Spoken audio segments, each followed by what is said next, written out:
అంచేత ఆ sweet corn ఎవరెవరు వాడుకున్నా కానీ బరువు కొవ్వు కరిగించుకోవచ్చు, ఎలా తింటే లాభమో కూడా ఇక్కడ చెప్పుకోబోతున్నాం.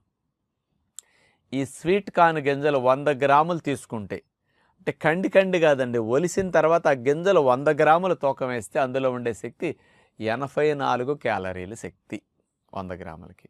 అదే మామూలు ఆర్డినరీ నుప్పుల మీద కాల్చుకునే పూర్వం రోజుల్లో కండి ఉంది కదా, ఆ కండి గింజలైతే 125 శక్తి.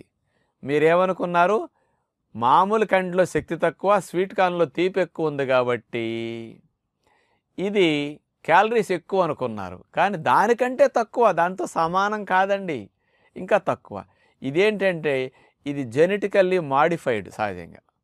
అంటే అట్లా తయారు చేశారు, కానీ తీపిని పెంచారు, క్యాలరీస్ని తగ్గించగలిగారు అనమాట, కార్బోహైడ్రేట్స్ తగ్గించగలిగారు. అందుకని మనకి ఈ రోజుల్లో దొరికే ఇట్లాంటివి తప్పట్లేదు, కానీ తిందాం. దానివల్ల వచ్చే నష్టం కంటే